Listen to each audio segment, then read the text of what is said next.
CBSEৰ দ্বাদশ শ্ৰেণীৰ পৰীক্ষাৰ ফলাফলত একাংশ পৰীক্ষাৰ্থী জুইয়ে পুৰা হুন হৈ জ্বলিছে। তেনে এগৰাকী পৰীক্ষাৰ্থী হ'ল নিকিতা দাস, শিৱসাগৰৰ আমোলাপট্টিত ঘৰ আৰু তেওঁৰ 95% নম্বৰ লাভ কৰি সুখ্যাতিৰে উত্তীৰ্ণ হৈছে।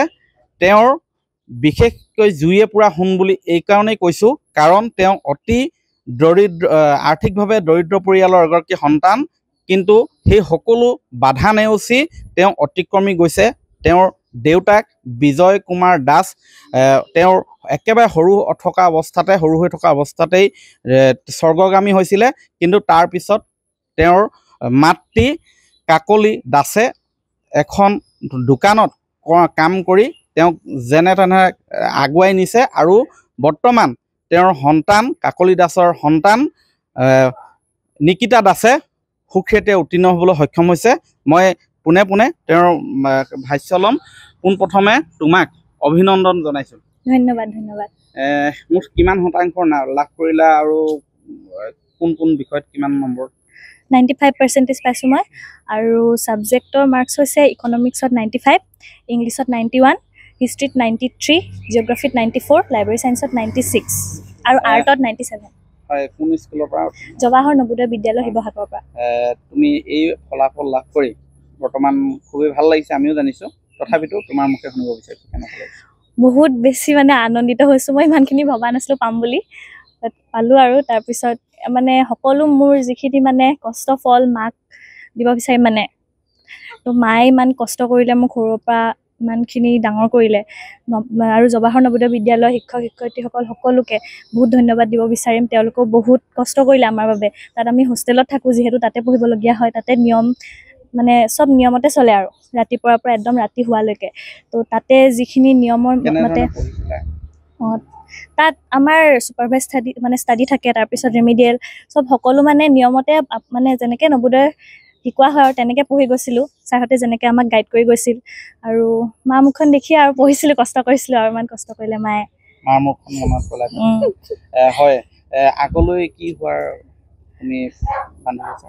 আগলৈ গ্ৰেজুৱেশ্যন ইকনমিক্সত কৰিব বিচাৰোঁ, আৰু কটনত বিচাৰিছোঁ দেই। তাৰপিছত তাৰে ইকনমিক্সৰ লাইনতে যাব বিচাৰিম। মই এতিয়া তোমাৰ মাৰ পৰা ল'ম। অভিনন্দন জনাইছোঁ। ধন্যবাদ। হয়, কি ক'ব এই মুহূৰ্তত? এই মুহূৰ্তত মই কি ক'ম আৰু, তাইকে বহুত বহুত শুভেচ্ছা জনাইছোঁ আৰু মোৰ ফালৰ পৰা মাক হিচাপে। আৰু যিখিনি কষ্ট মই কৰিলোঁ আজি ইমান বছৰে দোকান এখনত, আজি 16 বছৰে কৰ্ম কৰি মই মোৰ ছোৱালীজনী ইমানখিনি মই আগুৱাই নিব পাৰিলোঁ। তাকে ভগৱানৰ আশীৰ্বাদ, ৰাইজৰ আশীৰ্বাদ আৰু স্কুলৰ শিক্ষক শিক্ষয়িত্ৰীহঁতৰ আশীৰ্বাদ, আৰু তাইও বহুত কষ্ট কৰিলে। যিহেতু সেইটো কাৰণে মই বহুত সুখী। আৰু আজি ভগৱানে চবেই আশীৰ্বাদ দিয়ক যাতে ছোৱালীজনী ভাল মানুহ হয় এদিন, সেইটোৱে আৰু। আপোনাৰ আমি বহু বছৰ আগতেই ঢুকাইছে। হয় হয় তেওঁৰ কেতিয়া তৃতীয় শ্ৰেণীত পঢ়ি থাকোঁতে? হয়, তাই তৃতীয় শ্ৰেণীত পঢ়ি থাকোঁতে। এই সময়ছোৱাত আচলতে যথেষ্ট সংগ্ৰাম কৰিছে আপুনি? বহুত সংগ্ৰাম কৰিছোঁ আৰু বহুত। অকলে মাকো হ'বলগীয়া হৈছে, বাপেকো হ'বলগীয়া হৈছে, বন্ধু বান্ধৱীও হ'বলগীয়া হৈছে, চব অকলে গোটেইখিনি আৰু কৰিছোঁ। আৰু তাই এই জেঠাইকৰ ঘৰত কৈছোঁ, মোৰ জেঠাইকৰ ঘৰত মোৰ বাইদেউৰ ঘৰত, মাজু বাইদেউৰ ঘৰত সৰুৰ পৰাই আমি দুজনী থকা। তো সেইটো কাৰণে কি জেঠুৱেক জেঠাইকৰো বহুতখিনি, তেওঁলোকেও তেওঁলোকে বহুত সাহস দিছে, আৰু মোৰ দাদাহঁতেও দিছে, বৌহঁতেও দিছে বাৰু, চবেই দিছে। পিছত তুমি ভালদৰে আৰু আগুৱাই যাবা, আমিও সেয়াই কামনা কৰিছোঁ। ধন্যবাদ। তোমাৰ তলৰ যিসকল আছে কেনেকুৱা ধৰণে আগবাঢ়ি যাবলৈ পৰামৰ্শ আহ্বান জনাবা? প্ৰথমত ক'ব বিচাৰিম যে সদায় কিবা এটা কৰাৰ আগত নিজৰ পিতৃ মাতৃৰ মুখখন মনত পেলাই ল'ব লাগে, আৰু যেনেকৈ কষ্ট কৰিছে আমি যাতে ফল হিচাপে ভালকৈ দিব পাৰোঁ। কাৰণ সকলো পিতৃ মাতৃয়ে কষ্ট কৰে নিজৰ ল'ৰা ছোৱালীৰ বাবে, আৰু শিক্ষক শিক্ষয়িত্ৰীসকল সকলোৰে কথা ভাবি, নিজৰ কথা ভাবি, আৰু আমাৰ অসম ভাৰত আৰু সকলো কথা ভাবি আগবাঢ়ি যাব লাগে আজিকালিৰ দিনত।